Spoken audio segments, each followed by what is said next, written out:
an image that I like to use that sort of shows what the different steps are in the drilling and fracking process. Let's just take it one by one very quickly. Wellbore construction.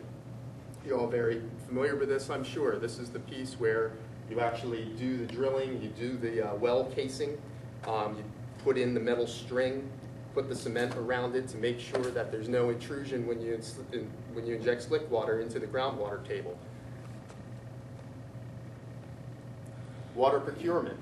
This is where you actually have to take the water from off-site, you bring it on, you store it on site in an impoundment, or you use it immediately for the injection component. Perforation piece. This is where you actually drill down into the Marcellus. This is where you hit the horizontal component. You fracture it to free up the gas. And then we have the liquid injection component. This is where you inject the slick water with the additives to force down into the wellbore to keep those fractures open and to allow the gas to flow. Once you inject the slick water, you cap the well. You let it sit for about 3 days, and then you uncap it. As soon as you uncap it, it comes up with quite a bit of force, and you have to catch that flowback water, because that flowback water is a pollutant. It's classified as a pollutant under the Clean Water Act. So you have to store that on site, usually in an impoundment area.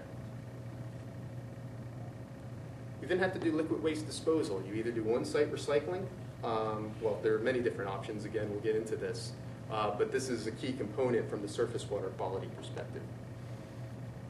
Then you have the production and refinement of the natural gas itself, and then you have the transmission and the distribution. So there are potential surface water impacts from each step of this process, maybe with an exception on transmission and distribution. And just very quickly, I just want to run through what each one of those are. So here under water procurement, we have an issue with the withdrawals, because in hydraulic fracturing, all of the water that gets withdrawn from a surface water body, be that the Susquehanna, be it the Delaware River Basin, be it any stream in any part of the state that doesn't fall within those watersheds, that's a consumptive use. So that water gets taken out and it's not going to go back. Sporadic withdrawals. The withdrawals that you're taking from the water bodies are not consistent throughout the year, and they may be taken out, a gas operator may have to take out as much water during a low flow period as it may during a high flow period. That's an issue, especially when you look at the ecology of the water body and wanting to maintain a high ecology. Liquid injection. What are some of the issues that we have there? Well, there's a potential for some spills. There's potential for liquid migration if the casing of the wellbore is not solid. It's not effectively reducing the potential for any of that slick water to migrate out and get into the groundwater table. During wellbore construction, construction activity in and of itself is a threat to surface water. Stormwater runoff from well pads has sediment. Sediment is a water pollutant, and we need to make sure that we control for that.